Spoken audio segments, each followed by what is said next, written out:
எல்லாருக்கும் வணக்கம். ஏஐனால நமக்கு பெரிய ஆபத்து என்ன தெரியுங்களா? நம்ம சிந்தனைய கம்ப்ளீட்டா ஏஐக்கு அவுட் சோர்ஸ் பண்றது தாங்க. அது எப்படி நடக்குன்னு கேட்குறீங்களா? நம்ம என்ன பண்ணுவோம்? ஏஐ ஒரு கேள்வி கேட்போம். ஏஐ டக்குன்னு ஒரு பதில் சொல்லிடுமா? உடனே வேலிடேட்டே பண்ணாம, ஏஐ சொல்றது தான் கரெக்ட்ன்னு பச்சையா நம்புறோம் பார்த்தீங்களா? அந்த நேரத்தில, அந்த நொடியில உங்களோட தாட் ப்ராசஸ், உங்களோட திங்கிங் கெப்பாசிட்டிய நீங்க ஏஐக்கு சரண்டர் பண்ணிடுறீங்க. இது ஏன் ஆபத்துன்னு சொல்றேன்னா, ஏஐக்கு உணர்ச்சி கிடையாது. ஏஐக்கு ரெஸ்பான்சிபிலிட்டி கிடையாது.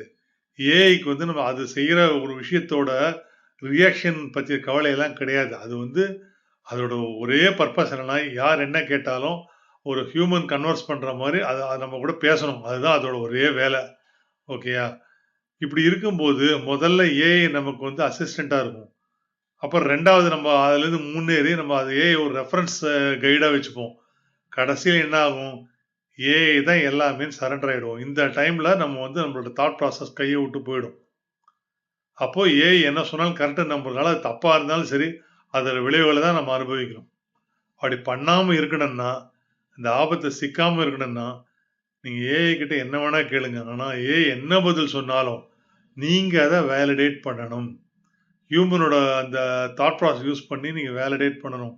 எவ்வளோக்கு எவ்வளோ ஏஐயோட அவுட்புட்ட வேலிடேட் பண்ணி பண்ணி கொண்டு போறீங்களோ, ஈவன் தோ ஏஐ 100% டைம் கரெக்ட்டா சொன்னாலும் நீங்க வேலிடேட் பண்ணி கொண்டு போறீங்களோ, அதுவரைக்கும் உங்களோட தாட் ப்ராசஸ், உங்களோட திங்கிங் கெப்பாசிட்டி உங்ககிட்ட இருக்கும்.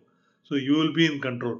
இல்லைன்னா AI will be in control. You will become slave to AI. இது ஆகாம இருக்கிற வரைக்கும் நமக்கு நல்லது. இந்த வீடியோ பிடிச்சிருந்ததுன்னா, லைக் பண்ணுங்க, கமெண்ட் பண்ணுங்க, ஷேர் பண்ணுங்க.